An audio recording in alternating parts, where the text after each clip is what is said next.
Hi everybody, welcome back to D&D Optimized, the show where each week we take a deep dive into a specific character build for Dungeons & Dragons 5e and discuss how to create that character in a way to give you the greatest numerical advantage for your chosen role. My name's Colby, and I will be your number crunching guide. If you are looking for a way to get the most out of your character, this show is for you. If you are looking for ideas for the next character that you're going to create for your next campaign, this show is for you. And of course, if you just like talking geeky numbers and character creation optimization for Dungeons & Dragons, this show is for you. So welcome. I appreciate you being here. This is episode 2. Episode 2, today we are going to be talking about the Crossbow Fighter. Other names that this particular build may go by would be a sharpshooter fighter, crossbow expert fighter. Widely considered to be the best sustained ranged weapon damage build in the game today. We'll see if that's true and why. So, basic overview. First question, what is a crossbow fighter? What does this character archetype look like? The concept is that you're a fighter, you're a full fighter, you're not multi-classing, you're using a hand crossbow, so one-handed, and it's basically, you're like fanning the hammer, like McCree in Overwatch, for those who play Overwatch. Lots of attacks, and each attack does considerable damage, so it's pretty dang hard. You get pretty high accuracy to go along with it. And so all in all, just a really great fast shooting, ranged weapon attack damage dealing character. So before I jump into the build, I want to address a question. Why, if I want to play a bow using, even crossbow using, ranged weapon using character, why not go a ranger? Shouldn't a ranger be my go-to? Isn't that the Legolas archetype? And there's a couple of reasons, numerically anyway. But let me first say this. If you want to play a ranger, if you love the idea of being, stalking in through the jungle with your animal companion or, hunting your favorite prey in your favorite terrain, or having access to druid spells but doing, decent martial damage, play a ranger. If that's what you want, do it. Ultimately, you're going to enjoy the game a lot more if you play what you want to play. And the reality is the damage per round that an optimized ranger build does is not a lot less than the fighter build that I'm going to talk about, at least not in the early levels and in the late levels. Mid-game, levels 11 through 17 roughly, the ranger's going to fall behind fairly significantly in damage output. But again, that's not the end-all be-all, right? The ranger brings a lot, and it can be a lot of fun. And there's a lot of utility that you get via your features and your spell list and things like that. So again, if that's what you want to play it. But it's difficult to quantify utility and fun factor. And so we like to talk about things that are easily quantifiable, and damage per round is one of those things. So when you're looking at damage per round, ranged weapon damage per round, sustainable particularly, the fighter seems to be king. Few things that make the fighter really stand out. They've got a high AC and a high armor class, a high hit point pool, so you're pretty tanky. You get more ability score improvements and or feats than any other class, which is really cool.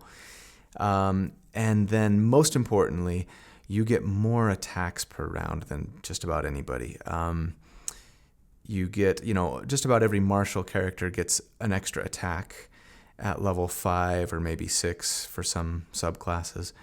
The fighter gets that and then they get another one at level 11, and even another one at level 20. So the ability you have to just pump out sustainable damage is almost unparalleled.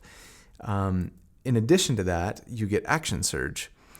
And Action Surge gives you also the ability to do Nova or burst damage almost as well as any other character in the game. So they just really pump out a lot of damage. That's one thing that fighters are really, really good at. Keep in mind, too, though, that there are some great and fun ways to build this character. I'm not going to talk about every single aspect of the build like in every show. So there are going to be plenty of ways through feats, especially, and or ability score improvements, things like that you'll be able to take that will let you bring some utility, bring some variety and some uniqueness to the way that you create the character. And actually the subclass option too. We're going to be doing a Rune Knight, which I'll get into, but they bring a lot of cool spell-like utility type and damage type features as well. So still unique, a lot of fun to play, and plenty of ways to customize it and make it your own. Also, of course, there are a lot of good ranged weapon builds in D&D. I think the fighter's probably the best as far as the numbers go for sustained damage. But we will probably do a ranger build at some point. The Bard Fighter is my own personal favorite that a good friend of mine plays in a campaign right now that we're in, and can be really powerful, particularly at later levels. And then also you get to be a bard. And for some people, that's what they love. So at the end of the day, play what you love. But today we're going to be talking about the Crossbow Fighter. Quick interruption before we get into the build. As I was going back and listening to the show before I publish it and put it together, realized a little mistake that I made and wanted to get ahead of it before people yell at me for it. I mentioned throughout the show that Action Surge is usable per long rest. Of course, it's actually usable per short or long rest, so something to keep in mind when you're considering your ability to do that Action Surge Nova damage. It is, in fact, available per short rest.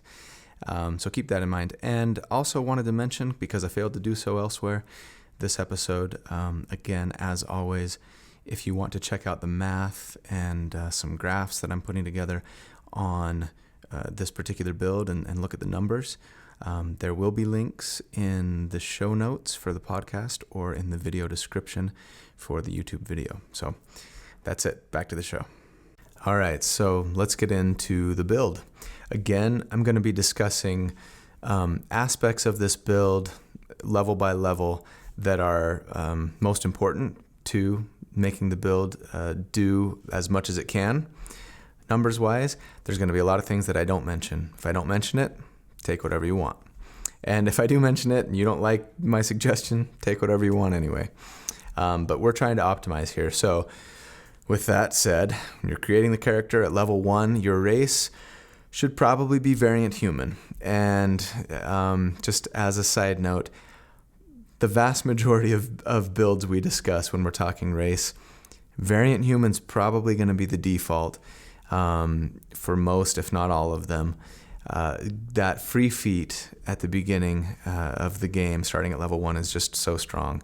And unless it's a build that requires no feats, we'll probably be going variant human. And or, runner-up to that will probably be elf or half-elf if we're looking to get elven accuracy, because that is a very strong feat, but it's only available to elves and half-elves. So get used to that.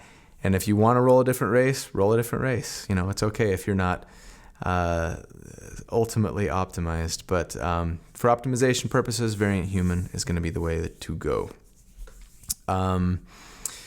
Let's see. So the free feat that you take at level 1 is going to be either sharpshooter or crossbow expert. I'd probably recommend crossbow expert at this level. Whichever one you don't take, you'll take the other one at level 4. But I'd probably go crossbow expert. So crossbow expert gives you a few things. One, when somebody's in melee range, you can attack without disadvantage, and that's great. Otherwise, if you're a ranged weapon attacker and somebody is within 5 feet of you and you're trying to hit them with your bow or crossbow, you're going to do so with disadvantage, not with Crossbow Expert as long as you're using a crossbow. Also, Crossbow Expert lets you take an attack with your crossbow if you are, as a bonus action, if you used your action to make an attack with a one-handed weapon. This dictates the fact to us that we're going to be using a hand crossbow, because a hand crossbow is a one-handed weapon. Therefore, you'll be able to take your attack and then, as a bonus action, take another attack with your hand crossbow, thanks to this feat. And that is key. So Crossbow Expert will let you do 2 attacks from the get-go as level 1, which is great. We'll get into Sharpshooter when we talk about level 4. So the stats, assuming you're doing point buy, I would recommend, probably 8 strength, which seems weird as a fighter, I know, but really you're going for dex here because you're a ranged fighter. So get your dex to 15 and your constitution to 15, and then use your racial +1 to bump each of those, dexterity and constitution.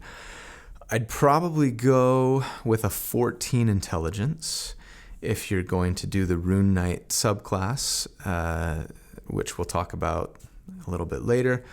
That will help you with your Rune Knight abilities. After that, do whatever you like. You're not going to have a lot of points left. Maybe go 10 wisdom and 8 charisma, I think, is probably what you'd end up with. Your fighting style, very important. You want to make sure you get the archery fighting style. This will give you a +2 to hit when you used ranged weapons. That is huge for this class, particularly because you're going to be using Sharpshooter, which gives you a penalty to your plus hit. So that will keep that from hurting so much and make sure that you're landing those heavy hitting attacks more often. And then as far as equipment for level 1, we're just probably going standard equipment here.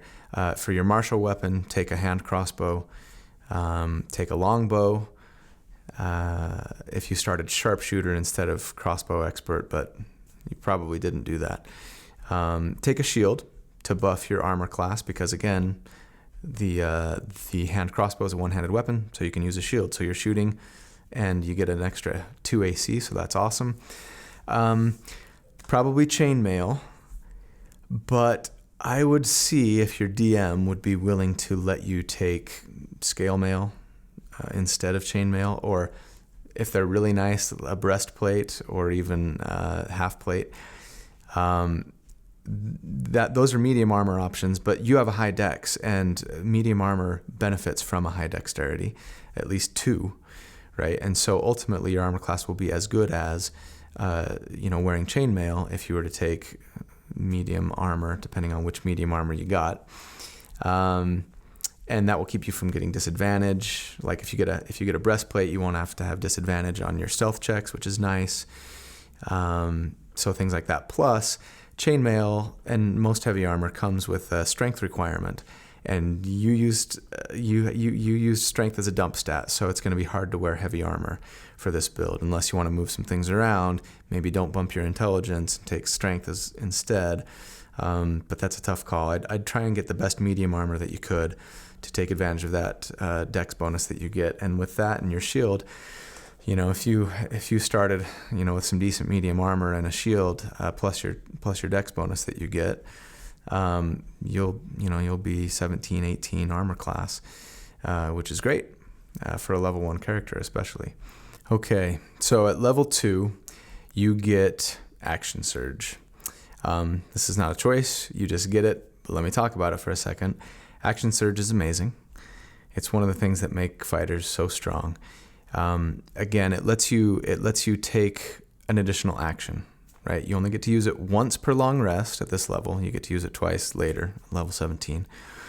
But just to give you an idea, so at this level, at level 2, you would take an attack as your action, then as a bonus action, get another attack, thanks to Crossbow Expert.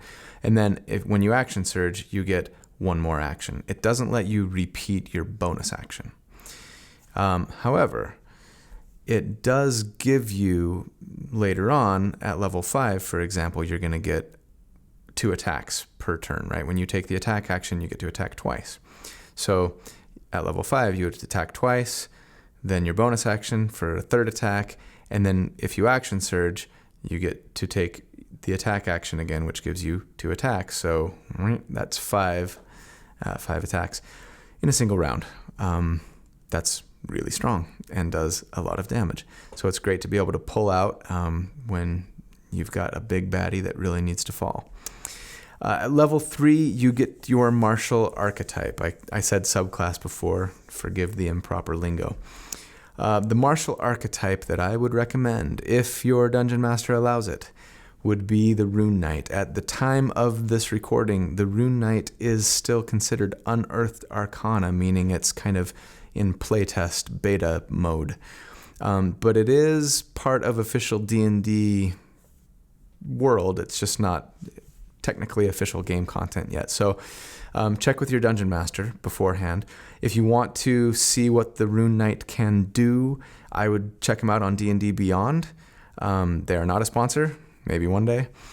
But that's my favorite site for all things D&D. D&D Beyond is a great place to look them up. You can just look up fighter and scroll down to the martial archetypes, the Rune Knight archetype, but you could probably find it in a lot of other places online as well.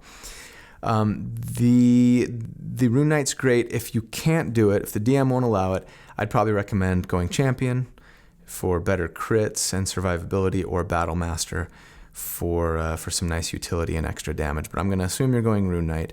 The biggest reason you would take it is because they get this cool little feature at level 3 called Giant Might. And basically for 1 minute, twice per long rest, you get to grow to a large size. You're medium as a human or humanoid. So you grow 1 size bigger, right? You're large. And all of your weapon attacks, while you are in this Giant Might mode, do an extra 1d6 of damage. That's every single weapon attack. And that actually goes to a 1d8 of damage at level 10. So it's like having a free Hunter's Mark or a Hex spell.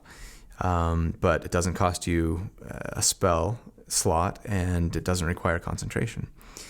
And it lasts for a whole minute. So you don't have to transfer it as a bonus action like you do with those other spells. So it's really, really strong. Adds up quickly to a lot of extra damage, and you actually get some cool other features from Rune Knight. Some runes that you etch onto a weapon or armor. That give you cool crowd control features or extra damage or utility, but they are a very limited resource, so I'm not going to talk about them. Check them out online. There's lots of different options, so you can customize and make it your own. But the Giant Might feature is really strong. I'm going to consider it as part of sustainable damage, because for an entire minute, twice per long rest, you're going to have it on most combat encounters. Depending on your DM, if you have a really mean DM that doesn't give you a chance to rest but every 5 or 6 long combat encounters, then you're probably TPKing a lot. Unless the encounters aren't particularly difficult, I guess. Or your party is just really well optimized and they've been listening to this show. But so yeah, it's you're gonna have it most of your combat encounters, I think. So I'm gonna consider it as part of the numbers when I'm crunching numbers. Okay, moving on. Level 4. Assuming you're a variant human and you took Crossbow Expert as your first feat, at level 4 you're gonna take the Sharpshooter feat. Sharpshooter is fantastic. It is basically Great Weapon Master. For those who listened to my last episode, it's basically Great Weapon Master, but for ranged damage. So you take a -5 penalty to hit, but you get plus 10 damage. So you decide, okay, I'm using my Sharpshooter feature here. You take your attack. But it's a -5 to hit, plus 10 to damage if it lands. That's huge, particularly early on like this. And also it has the added benefit of ignoring cover, half cover and 3/4 cover. When your opponent is behind half cover or 3/4 cover, it lets you ignore that. So you are a real deadeye, you're a sniper, which is super cool. For especially if you find your dungeon master often using cover to kind of try and hide and get out of the way. Now you won't have disadvantage on those attacks because you can ignore the cover. At level 5, you get an extra attack. That's fantastic. So now you get 3 attacks per turn. You take your attack, you get 2 attacks when you do that, and then your bonus action, thanks to Crossbow Expert, so 3 attacks. You're looking good. All right, at level 6, you get an ability score improvement because you're a fighter. So you're going to bump your dexterity. So now your dexterity is 18, and you have +4 to hit and +4 to damage, plus your archery, +2 to damage, +2 to hit, sorry, so now you're +6 to hit, plus your proficiency, so you're +9 to hit at level 6. It's ridiculous. And you have 2 feats. Ridiculous. So, damage report. If you're fighting an opponent with a 10 armor class, you are doing 48 damage per round at level 6. If you use Action Surge, only once per long rest, but 81 damage in a single round, on average, right? You're going to break 100 sometimes, or at least you could. Now, at a 15 armor class, your damage per round is going to be 33 on average, still great, and 54 with Action Surge. So, very, very strong. At level 7, Rune Knights get a cool utility feature that adds as a little spell shield for an ally. It's usable once per turn as a reaction, so one of your allies gets attacked and you can basically increase their armor class. It's cool. And there's no limit on how often it can be cast, so as long as you have a reaction, which you get 1 per turn, but still, you can use that to help your allies out. Very cool. Nice utility. At level 8, you're going to max your dexterity. Again, you're a fighter, so you get an ability score improvement at level 8, and so at level 8, you have 2 feats, and your most important stat already maxed. That's insane. Level 9, damage report. So versus a 10 armor class, you're going to do 57 damage per round on average. And when you have Action Surge available, it is 95. You're almost breaking 100 just for 1 round, but still, I mean, and that's average, so you are going to break 100. Versus a 16 armor class, which is a little more reasonable for this level, it's 37 damage per round, and then 62 with Action Surge. Very strong. At level 10, your Rune Knight feature, Giant Might, was a D6 on every weapon attack. Up until this point, it bumps to a D8, as I mentioned earlier. And you permanently grow a few inches taller. I think it's 3d4 inches taller. And you're that much taller now. That's kind of cool. Unless you're a gnome and you like being small. But you're not a gnome, you're a variant human. All right, at level 11. Level 11 is where you really start to pull away from the pack. Up until now, other ranged attack builds that take similar feats and things like that are close. They're keeping up with you outside of Action Surge. But at level 11, fighters get 3 attacks per round. And that's just so strong, right? It's so strong with a build like this where each attack does a lot of damage thanks to the sharpshooter. It really just starts to put you head and shoulders above everybody else. So you now get 4 attacks per round thanks to your bonus action, Crossbow Expert. And when you Action Surge, you get 7. 7 attacks in a single round at level 11. So things start to get pretty crazy. If all of your hits land when you use Action Surge and all of your hits land, I mean, that's 70 damage, flat damage, just from the sharpshooter feat alone. Plus your dexterity, which is 5, so that's another 35. So you're doing 105 base damage if every attack landed. That's before dice. That's crazy. And it illustrates really well why using a hand crossbow here is so much better than even, say, a heavy crossbow. Some people might say, well, a hand crossbow is only a d6 of damage. and a heavy crossbow is a D10. Shouldn't I be using that? No, not with crossbow expert and sharpshooter, because you really want to be using a one-handed weapon, and you want to be attacking from range, and you want to get more attacks in. More attacks are more valuable than higher dice on the weapon attack itself, right? If that makes sense.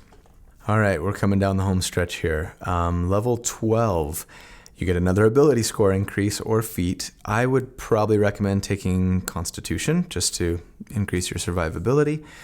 But if there's a feat that you just got to have because you love the utility that it brings or whatever, go for it. Or if you want to buff your intelligence to make your rune magic features stronger, do that. At level 13, damage report, versus a 10 AC, you are averaging 84 damage per round. And if you action surge, it's 148 damage per round. Ridiculous. At a 17 AC, a little more reasonable, you are doing 52 damage per round or 91 on average for an action surge. At level 14, you get another ability score increase or feat. So again, Constitution, Intelligence, or a feat that you got to have. I'd say, take what you want. If you're going strictly for damage, probably Intelligence. But the damage benefit from that is slim, and it depends on what rune features you're taking anyway. Level 16, same thing. You get another ability score improvement or feat. So you're just loaded with feats probably at this point that can make things fun. At level 17, you get an additional action surge per long rest. So now you get 2 per long rest. So that's just going to make you hit that much harder. Damage report for level 17 at a 10 armor class. You are averaging 89 damage per round, or on an action surge, you are averaging 156 damage in a single round. And against an 18 armor class, you are doing 52 damage per round or 91 with an action surge. At level 20, I don't usually go to level 20 when I'm talking about my builds because hardly anybody plays the game at level 20. But it's worth mentioning here just because fighters, as their capstone ability, get yet another attack. Meaning that just on a regular old attack, they're doing 4 attacks plus their bonus action, so 5 attacks in a single round. And when you action surge, that's 9 attacks in a single round. It kind of just puts you over the top over everybody. Versus 10 AC, you break 100 damage per round, expending 0 resources. 111 damage per round. And with action surge, it's 200 even. And that's just dumb. Against a 19 AC, it is 60 damage per round and 107 with action surge. So against a 19 AC, you're still breaking 100 if you have action surge available. So, final thoughts on this particular build. This dude is not fanning the hammer with a 6-shooter. There's not enough bullets in McCree's 6-shooter. He's an Uzi with a shield.